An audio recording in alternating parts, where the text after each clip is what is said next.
Mon premier contact avec le foot, je dirais que c'est dans la cour de récréation, les matchs improvisés.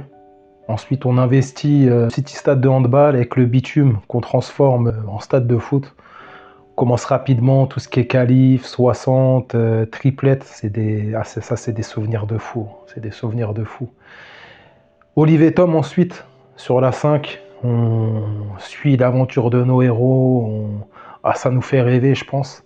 Virgin Megastore, on découvre la suite de l'aventure en manga. D'ailleurs, aujourd'hui, je sais toujours pas qui a gagné à la mi-temps entre le Brésil et le Japon quand Ben Baker revient pour les puristes. Donc, faudrait que je me penche et que je vois enfin qui a gagné ce match-là. Et ensuite, je pense qui a généré le plus de passion pour le foot à cette époque-là, pour moi, c'est Pro Evolution Soccer. Des joueurs avec une aura mythologique, malgré des noms douteux.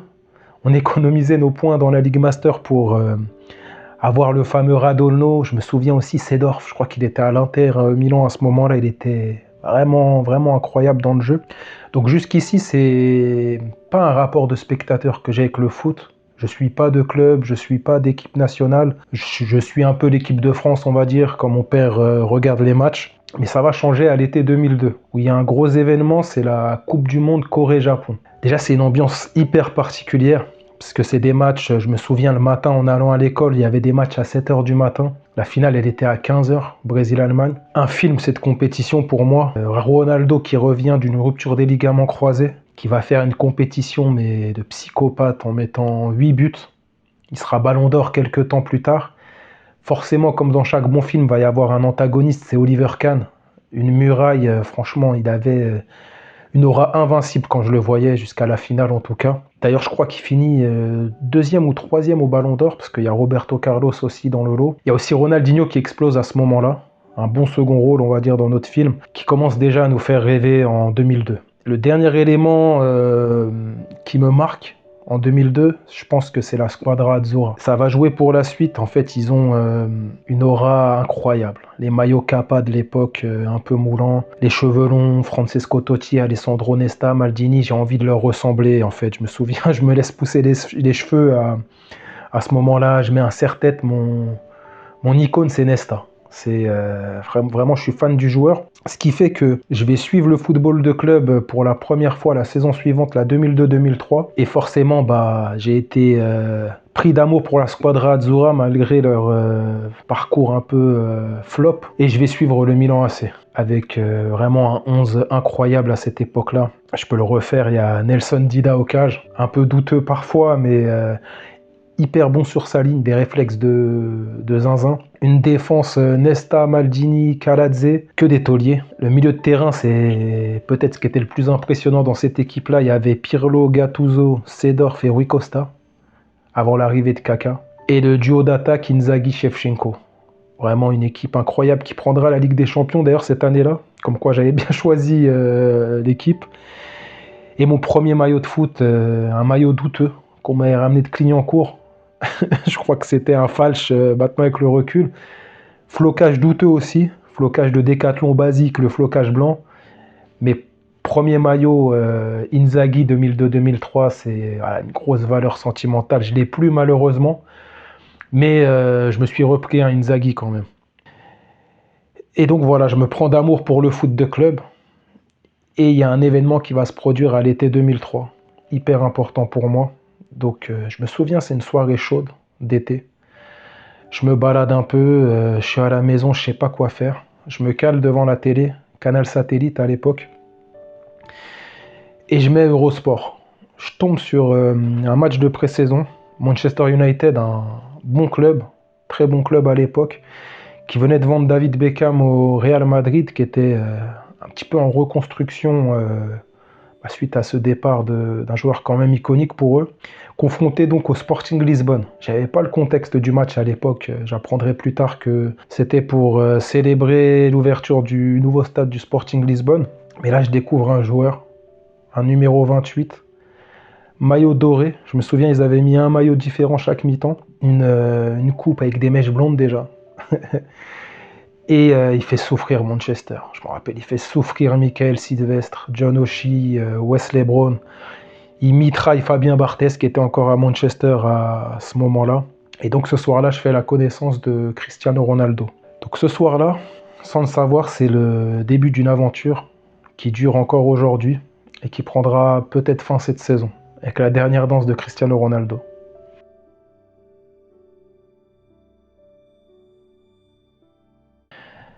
Cristiano, son premier match, il annonce la couleur directement. Je me souviens, c'était une belle après-midi à Old Trafford. Il entre en jeu, double passement de jambes, il efface son vis-à-vis. Il obtient un penalty après également. Et là, je me dis que ça va être l'autoroute. Il va tout éclater à Manchester, ça va être linéaire. Mais ça va pas être le cas. Je me souviens de rumeurs de prêt au Paris Saint-Germain, à l'hiver 2004, si je me trompe pas. En fait, à ce moment-là, il est inefficace. Il est porté sur le dribble. Nous, il nous régale. Avec mes potes, on essaye de reproduire ses gestes. Il est incroyable. Je me souviens d'un dribble face à Ashley Cole. Incroyable, on était comme des fous. Mais il marque très peu de buts. Il est raillé dans la presse anglaise. Je me souviens d'un présentateur TV qui mime ses dribbles dans une piscine. Il éclabousse tout le monde. Je vous mettrai la vidéo si je la retrouve. Mais il est raillé par la presse anglaise. Il ne fait pas non plus l'unanimité auprès de tous ses coéquipiers. Je me souviens d'une brouille avec Van Nistelrooy, qui lui reprochait parfois de ne pas passer le ballon au bon moment, ce genre de choses. Donc c'est pas des débuts hyper simples pour lui. Ça l'emmène jusqu'à l'Euro 2004, où j'ai l'impression que ça va lui faire du bien, ça va être une petite bouffée d'oxygène. Il va prendre une ampleur internationale à ce moment-là. Il va être prolifique, mettre quelques buts. Il va toujours être dans sa dynamique de provocation, de vivacité, de dribble, de technique. Encore une fois, un duel de fou face à Ashley Cole lorsqu'il va affronter l'Angleterre. Il fait des beaux matchs, mais ça se termine malheureusement en finale face à la Grèce dans son pays, le Portugal. C'est l'un de ses premiers traumatismes. On va le voir pleurer en Mondiovision à ce moment-là. Il revient à Manchester avec le plein de confiance, j'ai l'impression. Là, il va progresser tout doucement, il va atteindre la douzaine de buts en 2005-2006, je crois. Il va commencer aussi à taper les coups francs à ce moment-là, les fameuses knuckleballs qu'on va essayer de reproduire, mais c'est pas facile, hein. En tout cas, moi, j'ai toujours eu du mal. Et ensuite, il va arriver à la Coupe du Monde 2006, qui pour moi marque vraiment le tournant de sa carrière à Manchester, où il va arriver plus mature. Il va pas être hyper prolifique dans cette compétition, mais il va faire peur à l'adversaire. Sur son aile, à chaque match, il va faire mal. Je me souviens encore d'un duel incroyable face à Ashley Cole, qui va aller jusqu'à la prolongation. Le Portugal va réussir à passer avec le tir au but transformé de Cristiano. D'ailleurs, c'est à ce moment-là qu'il va avoir la brouille avec Rooney, faire le petit clin d'œil pour le faire expulser. On s'inquiète de son retour à Manchester. Je crois même qu'à ce moment-là, il y a déjà des rumeurs avec le Real Madrid. Mais ça se fera pas à ce moment-là, et heureusement. Il y a aussi le match contre la France, où il a la meilleure note dans l'équipe. Il fait un match dans la provocation face à Abidal. Il fait mal dans le match. Même l'action finale, où il tire le coup franc, Barthez relâche et Figo place la tête juste au-dessus de la barre. Ça passe pas loin pour le Portugal. Avec le recul qu'on a maintenant, je pense que c'est sa meilleure compétition, en tout cas sa meilleure Coupe du Monde, on va dire, parce qu'il y a l'Euro quand même où le Portugal gagne. Et il revient à Manchester avec à nouveau la bouffée d'oxygène procurée par l'équipe nationale. On a des inquiétudes pour lui, surtout connaissant le public anglais. On a vu le traitement qu'ils ont réservé dans le passé à David Beckham quand il s'était fait exclure face à l'Argentine. On s'attend à ça fois 100 pour Cristiano. Mais lui, j'ai l'impression que ça va le galvaniser et qu'il va dérouler par la suite.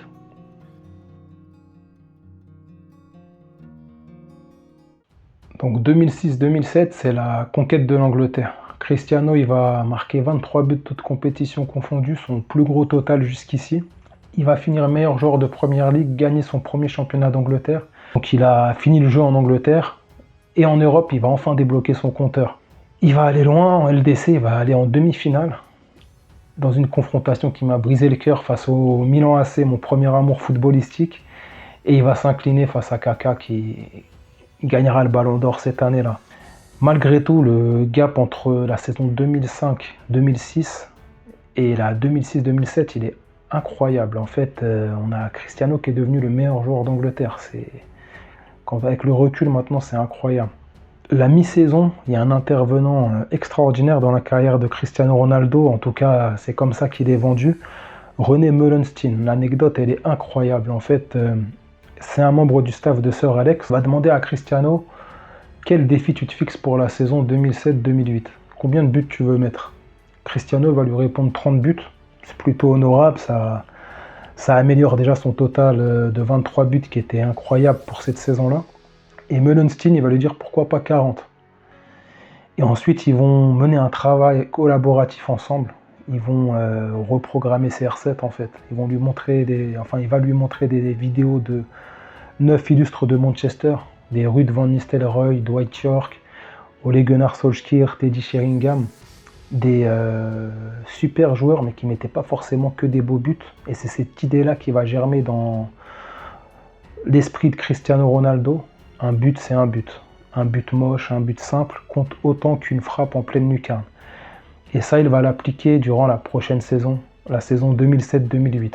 Lors de cette saison-là, si on me demande quel joueur t'a fait le plus rêver, pour moi c'est Cristiano Ronaldo 2007-2008. Si on me demande quel est le prime de Cristiano Ronaldo, je sais que ça peut faire débat parce qu'au Real Madrid, on le verra plus tard, il y a des sacrés souvenirs de Cristiano aussi, mais pour moi c'est Cristiano Ronaldo 2007-2008.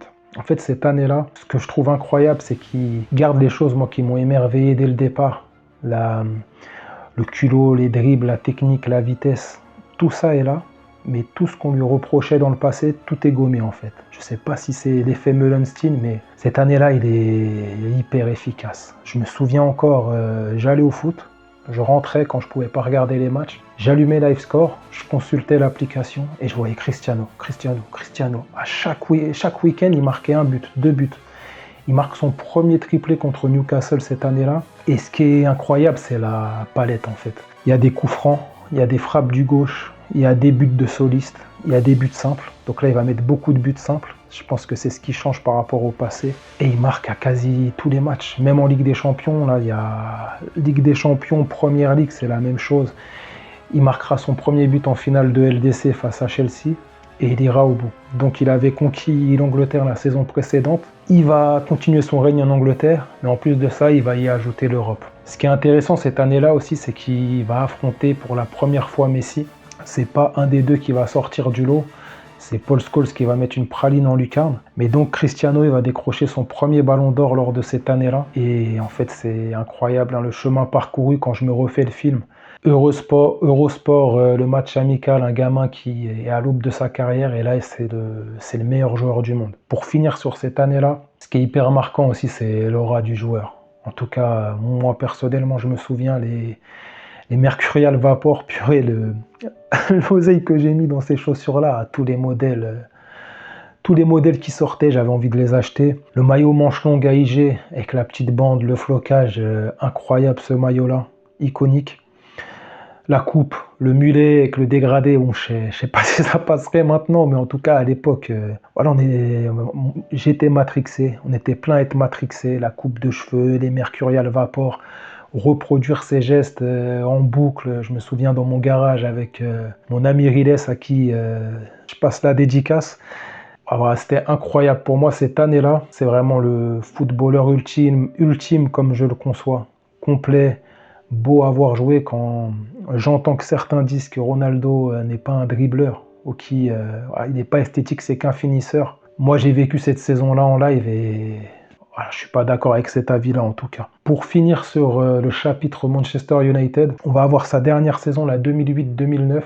Ça va être une saison moins prolifique pour lui, il va mettre moins de buts. Je ne me souviens plus exactement son total, mais ouais, comme ça, je dirais entre 25 et 30 peut-être. Il va gagner à nouveau la Première Ligue, donc la passe de 3. Il va pas finir meilleur buteur, si je me souviens bien, c'est Nicolas Anelka cette année-là. Je vérifierai au montage. En Europe, c'est atypique en fait. Il y a une phase de poule où je crois qu'il met pas un but, mais après c'est la phase à élimination directe. C'est stratosphérique. J'ai des souvenirs de foot cette phase à élimination-là.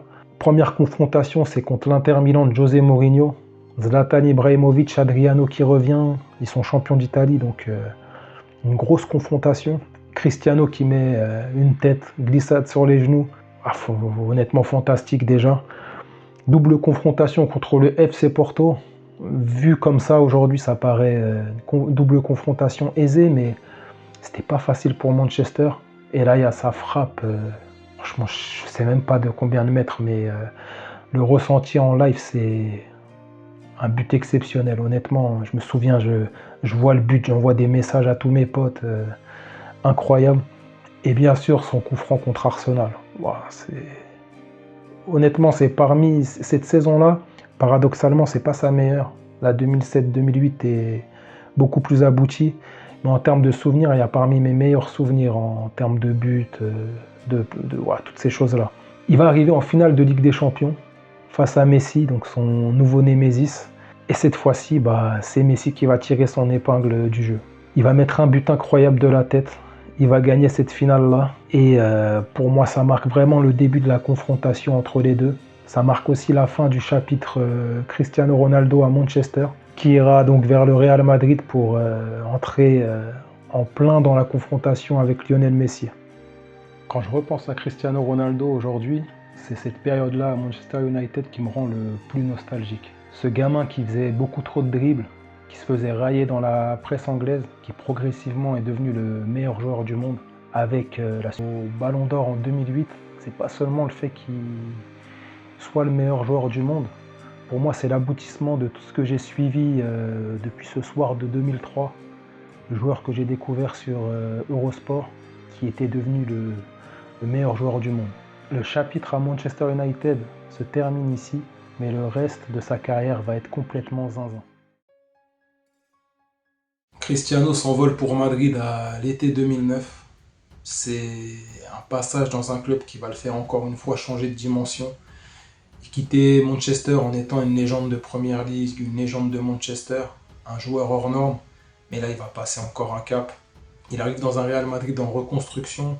Juste avant son arrivée, c'était le Real Madrid des Hollandais avec des Huntelaar, Drenthe, Van der Vaart. Ces joueurs-là, c'était pas la plus belle période du Real. Donc il arrive dans un Real Madrid qui se reconstruit avec des gros moyens. C'est un mercato. Honnêtement, je ne sais pas combien il y a eu de mercato de ce type-là. Recruter 2 ballons d'or, Cristiano, Kaka, dans leur prime, avec des joueurs incroyables, des Xabi Alonso, Arbeloa, Benzema qui arrivent aussi lors de cet été-là. On a le coach Manuel Pellegrini qui arrive. C'est pas un coach de la stature de Sir Alex ou de ceux qu'il aura par la suite, mais c'est un coach correct. Et donc cette saison-là démarre. Cristiano Ronaldo individuellement, il est dans la continuité de ce qu'il faisait à Manchester United. Panel de buts, coups francs, tête, but d'attaquant. Il est toujours dans la provocation, dans les dribbles. C'est le CR9 qu'on aime, porte le numéro 9 lors de cette saison-là. Collectivement, c'est plus compliqué. Collectivement, le Real Madrid déjà bute sur le Barça. Il n'y a pas photo sur les 2 matchs. Allez, il y a photo sur la première mi-temps peut-être du premier Classico où Cristiano a une occasion de fou contre Valdés, mais il la sort du pied. Et je me souviens à ce moment-là, je me dis purée, s'il mettait ce but-là, c'était la saison qui changeait. La blessure de Pepe aussi jouait beaucoup lors de cette saison-là. Et là où le bas blesse, c'est surtout en Ligue des Champions. Ils sortent contre Lyon. C'était une finale en plus au Bernabéu. Le Barça se faisait éliminer avant la finale en plus. Donc voilà, vraiment dommage pour cette saison en Ligue des Champions. L'intersaison est hyper excitante parce que le Real Madrid va récupérer José Mourinho.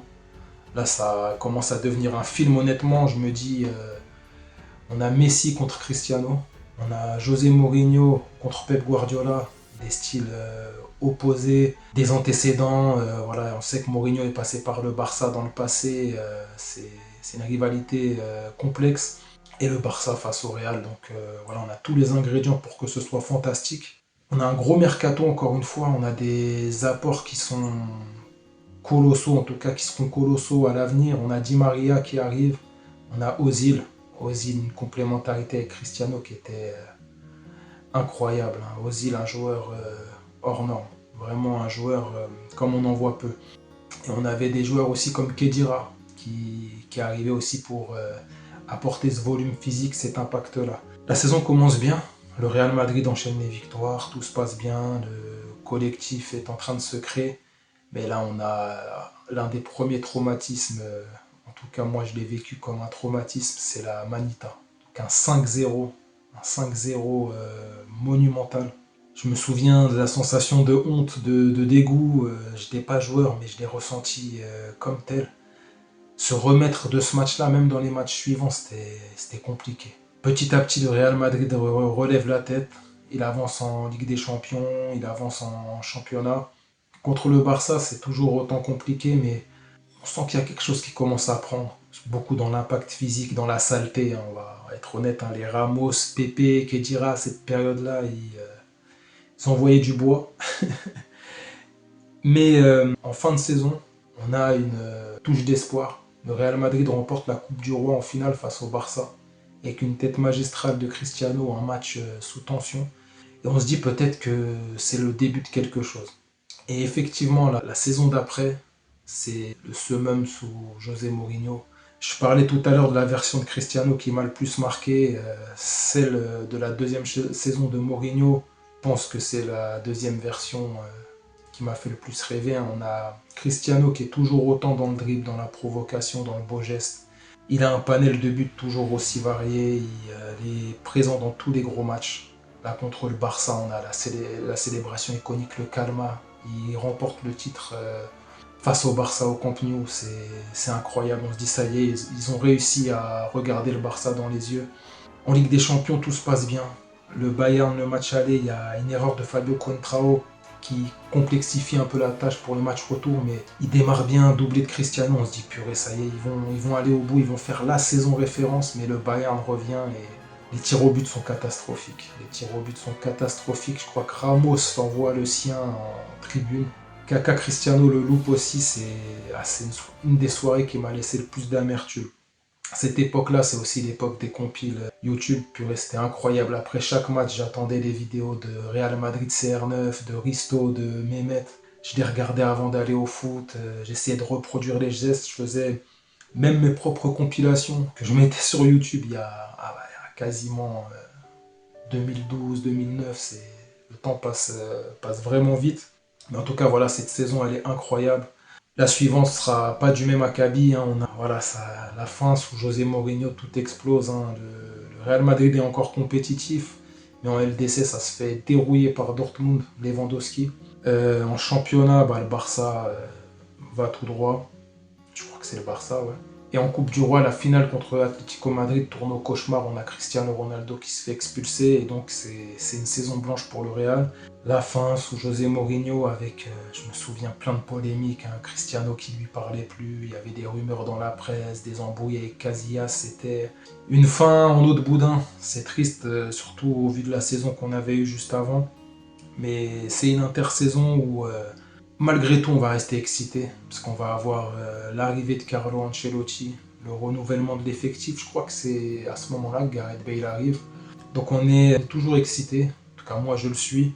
C'est un bon move de ramener Carlo Ancelotti pour redonner confiance. On sait voilà que c'est la force tranquille, qu'il est capable de bien manager les joueurs. Et ça va être payant puisque le Real Madrid va enfin remporter la Décima avec une campagne XXL de Cristiano. Je crois qu'il met 17 buts cette année-là.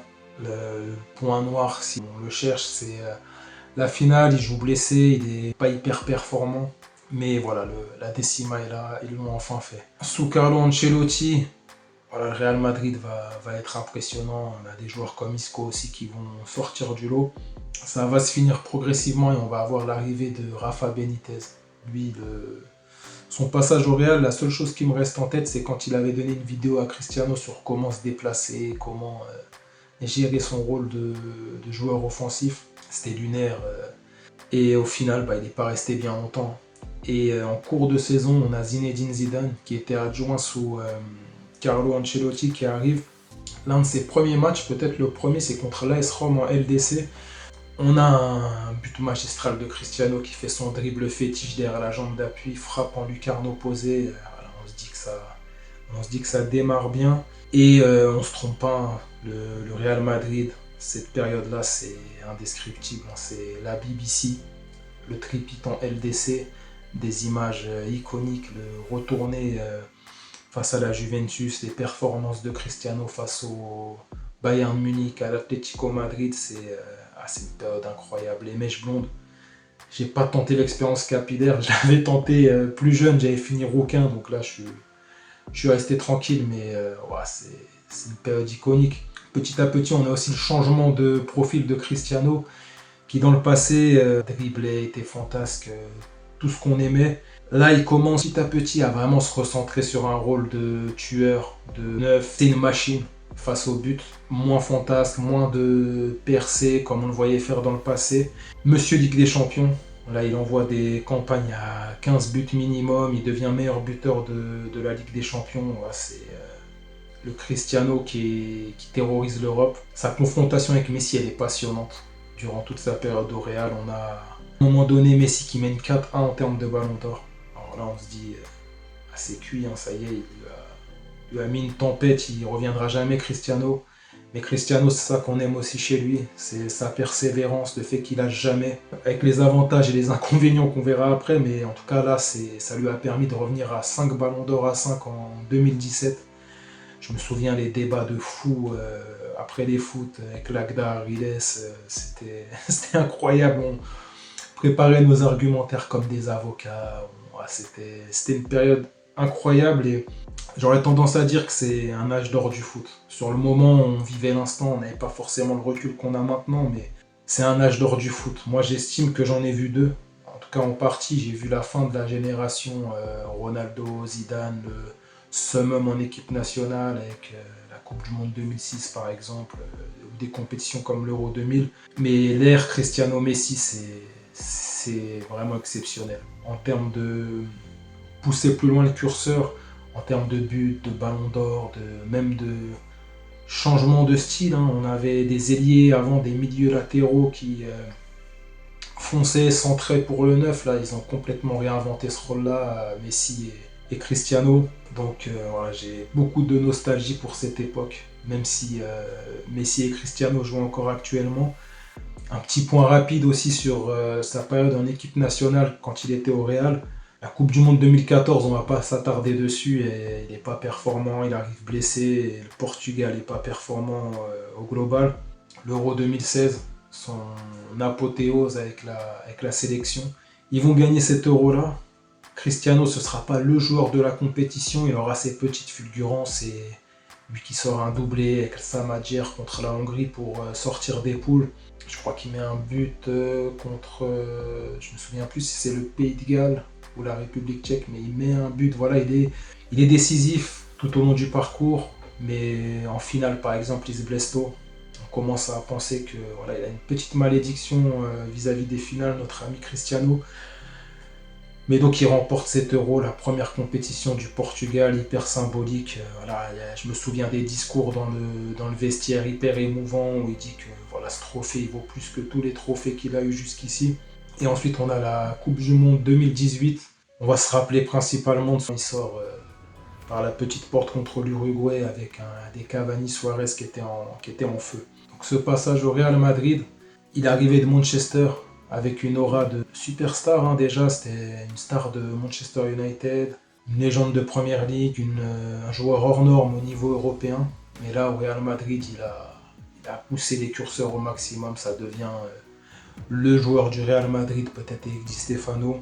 En termes de but, en termes de ballon d'or, ça devient une icône mondiale. Cristiano Ronaldo, ça devient une marque. C'est comme Michael Jordan, c'est des sportifs comme il y en a peu. Et donc cette histoire, ça se termine l'été 2018. Il joue sa Coupe du Monde et ensuite il va passer au chapitre suivant.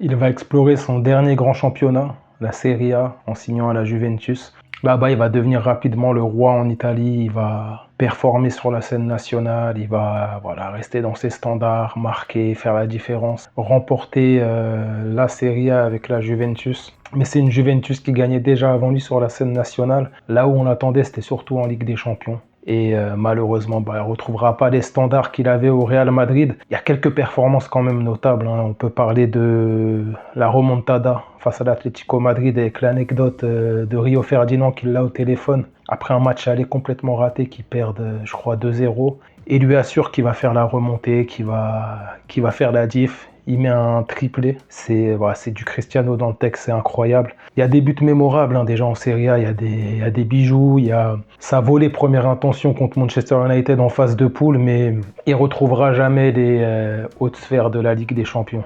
Après la Juventus, il va retourner à Manchester United. C'est une intersaison particulière, on va avoir la rumeur Manchester City dans un premier temps.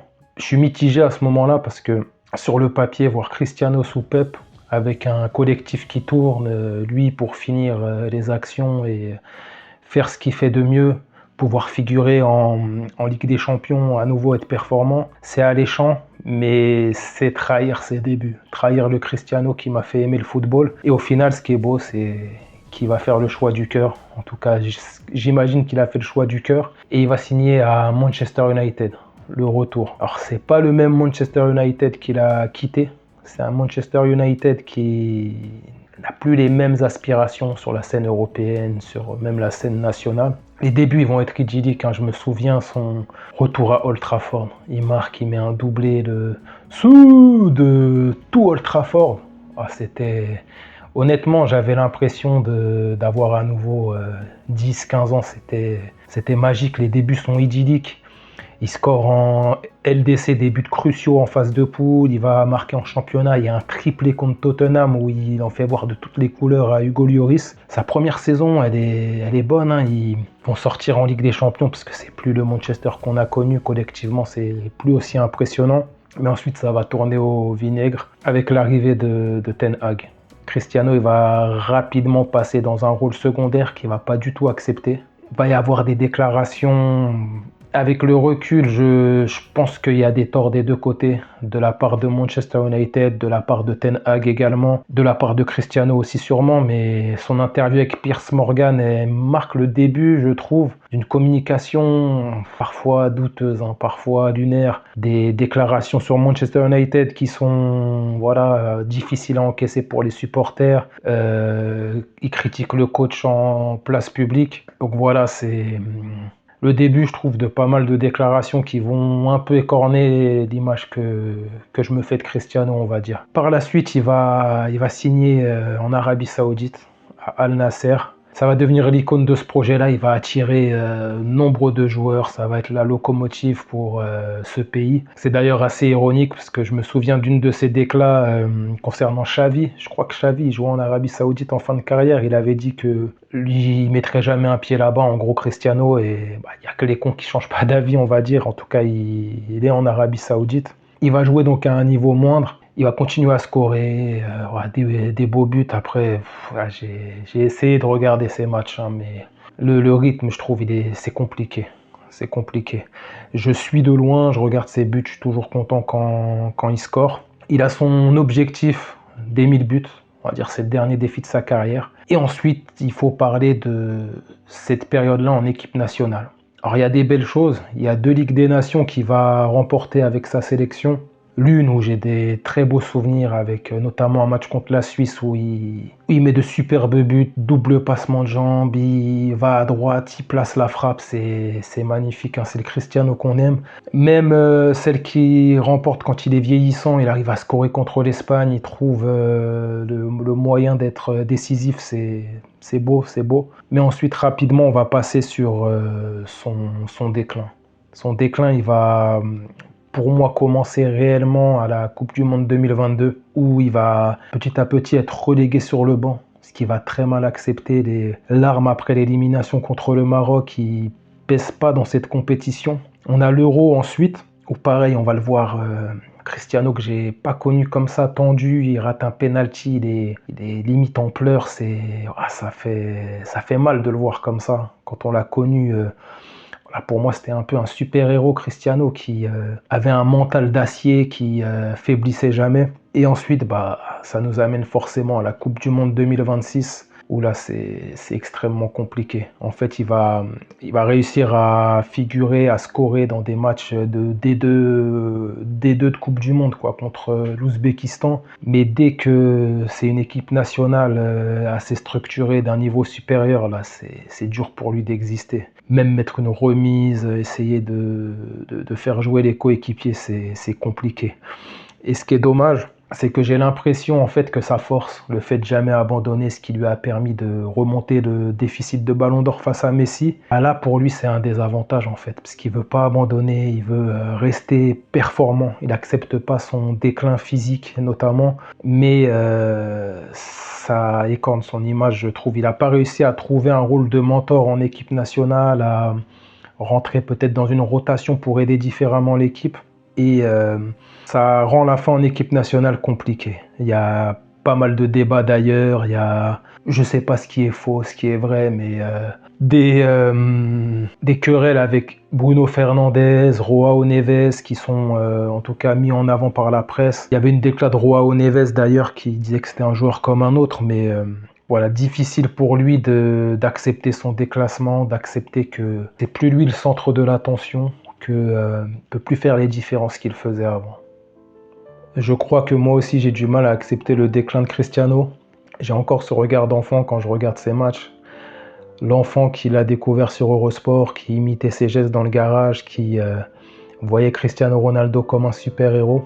Encore durant la Coupe du Monde, lorsque je regardais Portugal-Espagne, j'avais cette voix, cet espoir qui sorte sa cape une dernière fois, qui fasse une dernière différence.